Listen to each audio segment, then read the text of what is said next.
Bienvenidos, esto es CENIT, una coproducción entre el periódico Cambio de Michoacán y el Consejo Estatal de Ciencia, Tecnología e Innovación.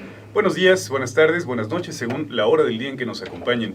Mi nombre es Adrián Orozco y es un placer para mí acompañarles en esta emisión donde vamos a hablar de un tema que nos resulta relevante a todos, en tanto ciudadanos, en tanto participantes de una colectividad que persigue una mejora, que persigue un bien común. El gobierno abierto. Un concepto que también ha sido, muy manoseado por los medios de comunicación, por los propios políticos en campaña, por los gobernantes una vez que llegan a sus cargos y entonces se inserta en el discurso político esta noción del gobierno abierto.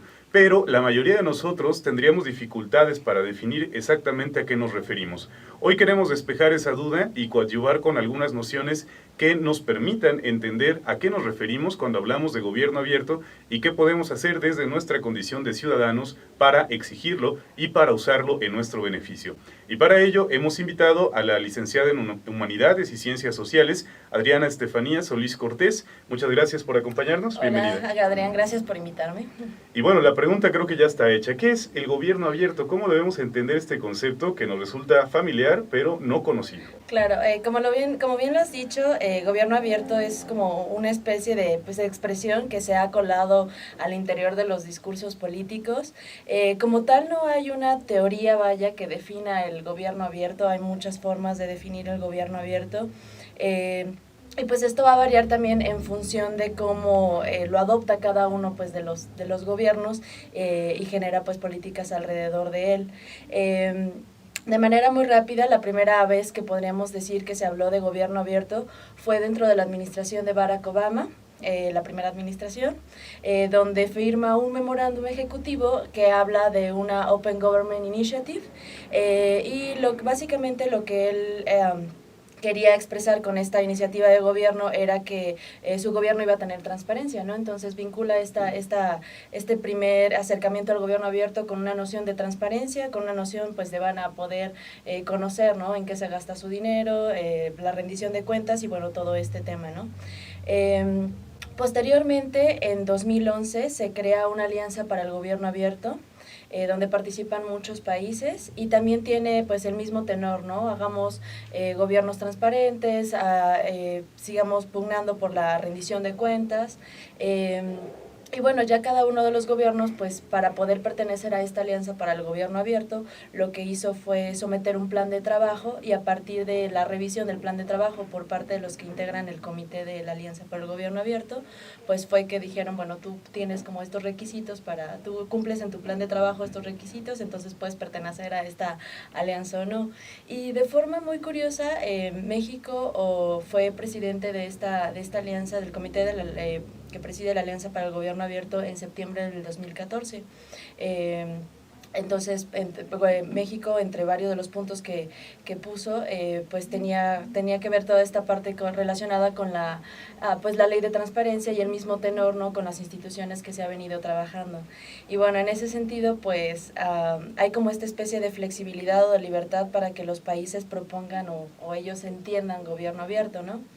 Sin embargo, es aquí cuando comienza el debate, ¿no? Porque si al ser gobierno abierto como más una expresión, a la hora de adoptarlo los países o de traducirlo ya en acciones concretas o en una política pública o a lo mejor simplemente en una especie de adjetivo que guíe o que ilustre cómo ha de ser una administración, es donde se vuelve un poco más complicado y entonces hemos empezado a utilizar esta expresión más para adornar una forma de gobernar que en realidad atendiendo a lo que vendría siendo la expresión, que es al final bastante interesante porque habla de la apertura del gobierno, ¿no? Pero ¿qué es abrir el gobierno entonces, ¿no? Abrirlo en función de de conocer la información, abrirlo en función de sea receptivo a las opiniones, a la participación pública. ¿Qué entiende cada gobierno por abrirse también hacia quién, ¿no? Porque puede ser simplemente una apertura de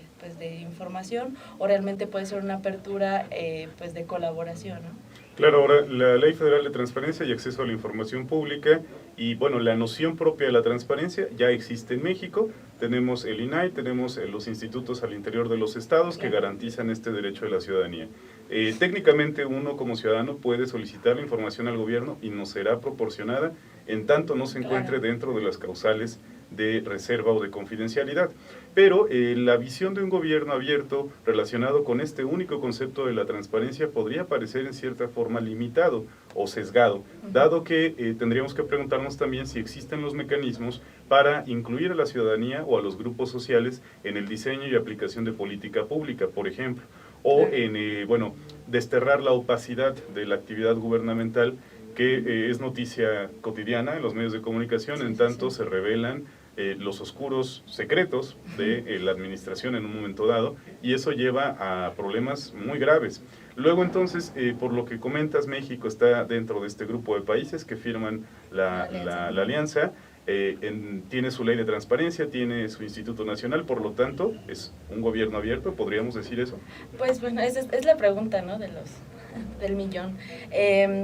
Es muy interesante porque, bueno, la nueva ley de transparencia, el comentario general y el comentario pues oficial desde Presidencia de la República es que esta ley de transparencia apunta para que todo sea un gobierno abierto, ¿no? Pero seguimos sin entender qué es gobierno abierto. Yo le planteaba a un investigador del IFAI, ¿no?, que también cómo entendían el gobierno abierto, ¿no? Y le planteaba, y nuevamente me contestaba como pues no hay una sola definición y seguimos con esta parte de que cada gobierno lo adopta como lo entiende. Sin embargo, yo planteaba como un escenario bien concreto, porque a partir de ahí se iban realmente a entender cómo se traduce, ¿no?, el gobierno abierto, ¿no? Primero planteaba, bueno, es que entonces hemos de entender el gobierno abierto como una forma de administración pública, como una forma de reingeniería de los procesos, es decir, al hacer un gobierno abierto también hablas de un gobierno eficiente, de un gobierno que usa las nuevas tecnologías, y entonces esto te permite pues acortar o eficientar muchos de tus procesos, ¿no? Y también esto viene pues en una línea de modernización de la administración pública que previamente pues tuvo al gobierno electrónico, los gobiernos digitales, y pues también está el gobierno abierto inserto pues en la tendencia de democracias digitales y bueno, de toda este auge de las nuevas tecnologías, ¿no? Para gobernar y para generar también gobernabilidad, ¿no? Y por otro lado está el gobierno abierto como la política pública en sí misma, ¿no?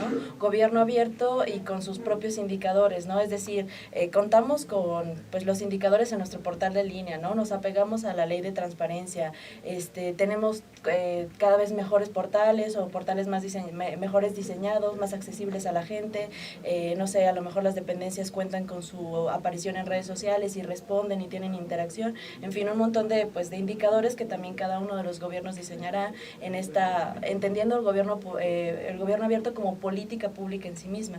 Y yo planteo otro panorama que podría ser el gobierno abierto como una forma de hacer política pública. Entonces aquí ya no solamente estás hablando del plano discursivo del gobierno abierto, de decir vamos a ser más transparentes y vamos a evitar la corrupción, vamos a publicar información, sino vamos a ser abiertos porque entonces vamos a ser receptivos de las necesidades de la ciudadanía, ¿no?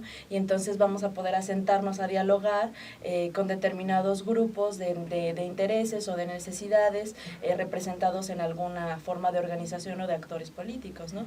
Entonces creo que estas formas de plantear el gobierno abierto, sea como una forma de administración pública, sea como una forma de política pública en sí misma, o sea bien como una forma de hacer política pública, pues nos va a cambiar completamente pues la forma en la que se traducen las acciones del gobierno en este sentido.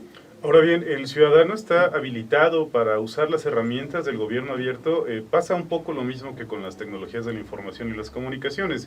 De pronto podemos tener cobertura de internet, pero ciudadanos que no saben todavía usar de manera provechosa una computadora o de manera provechosa el internet como tal. Exige una capacitación, exige un grupo de competencias que nosotros seamos usuarios de las TICs. Al mismo tiempo, en el caso del gobierno abierto, yo puedo pedir la información, por ejemplo, a una institución como el INEGI, y lo que me va a dar es un grupo de datos organizados y jerarquizados de un modo que yo no entiendo. Claro. Luego entonces, ¿cómo podría yo sacar utilidad de esa facultad que me permite la ley, que me permite el concepto de gobierno abierto? ¿Somos el tipo de ciudadanos que necesita el gobierno abierto? Híjole, bueno, esa es una respuesta bastante compleja. Sin embargo, de entrada creo que sí, al menos las organizaciones de la sociedad civil en general, y esa es como mi opinión, necesitamos una profesionalización de nuestro quehacer. Es decir, hemos tratado de insertarnos en la participación en la vida pública de forma como muy tradicional, ¿no? Entonces vemos que canalizamos de pronto la indignación en marchas o en campañas en redes sociales, pero es muy difícil que realmente queramos entrar a una cuestión de análisis. Entonces, pues la ley de transparencia ha permitido grandes avances y entonces hay muchas dependencias que tienen la información en línea. INEGI es un gran banco de datos que pues sabiendo hacer un poco de minería puedes obtener cuestiones bastante interesantes, pero creo que hay muy poca organizaciones de la sociedad civil, en general ciudadanos, que se pongan a hacer como esta tarea, ¿no? De análisis, de ok, bueno, me estás dando estos resultados y más allá de lo que me dijo la prensa o más allá de lo que me dijo a lo mejor algún centro de investigación que sacó alguna nota sobre corrupción, alguna nota sobre ejercicio del presupuesto, que bueno, el ciudadano se ponga, ¿no?, a hacer este propio análisis y entonces haga pues no sé, en una siguiente acción, una siguiente forma de incidencia de decir, ok, no estás cumpliendo o por qué esta cuestión. Sin embargo, también esto nos puede pues llevar a otra pregunta, ¿no? Independientemente de que sí creo que todavía falta profesionalización en las organizaciones de la sociedad civil y que entrarle pues a tareas un poco más de análisis que solamente pues las formas de incidencia que muchas veces hemos venido manejando, que son campañas o marchas, pues esta otra parte de qué hago con toda esta información y cómo genero mecanismos, pero a su vez también pues faltan mecanismos para asegurar que la ciudadanía pueda incidir de otra forma, como lo es, no sé, el plebiscito o las consultas populares, ¿no? Eficientar también estos mecanismos que existen, pero que no hemos podido hacer uso de ellos porque hay muchos candados. Ahora bien, el terreno de la investigación sobre estos temas, ¿te parece desde tu experiencia lo suficientemente sólido, lo suficientemente fuerte? Entiendo que desde tu trabajo en tu maestría, en tu posgrado, realizas investigación justamente sobre estos temas, políticas públicas, gobierno abierto, derecho de la información y una serie de cuestiones que van justamente a reflexionar sobre un estado de cosas que quizá no nos cuestionamos con frecuencia. ¿Cómo ves la línea de investigación en México para estos temas? Creo que hay nuevos investigadores sumándose a este tema. Sin embargo, todos estamos como en la misma pues sintonía, ¿no? No hay como una teoría fija, o sea, no hay una única teoría del gobierno abierto o no hay los clásicos del gobierno abierto, ¿no?, que te den los conceptos. Y en este sentido, pues tiene como dos ventajas, ¿no? La primera, hay mucho espacio para proponer como investigador desde qué enfoque quieres hablar sobre gobierno abierto, pero bueno, pues también por otro lado, aquel investigador que esté realizando investigación sobre gobierno abierto, como todos, pero bueno, voy a quedarme solamente con los que están hablando sobre gobierno abierto, tienen que hacer a su vez de investigación también una labor de sensibilización a este tema. Entonces, considero que independientemente de las investigaciones o de engrosar pues la cantidad de conocimiento en texto que haya afuera, pues también los investigadores tienen que estar trabajando de la mano de organizaciones de la sociedad civil, de dependencias de gobierno para pues poder profesionalizar, ¿no?, y para poder enriquecer. ¿Por qué? Porque también, si bien no hay material, el material se va a ir construyendo también al interior. Entonces, creo que todo lo que estamos escribiendo acerca de gobierno abierto tiene que ir de la mano pues de una evaluación de cómo lo están entendiendo aquellos actores que tienen en sus manos el poder gestionar un gobierno abierto. Claro, no hay aspecto social que puede estudiarse sin en un momento dado involucrarse también con esa parte social. Claro. Adriana Estefanía Solís Cortés, muchas gracias por acompañarnos. Gracias a ustedes. Y muchas gracias a ustedes por el favor de su atención. Esperamos que este programa haya coadyuvado justamente a una mejor comprensión del concepto de gobierno abierto. Seguiremos platicando de estos temas. Muchas gracias, nos vemos en el próximo CENIT.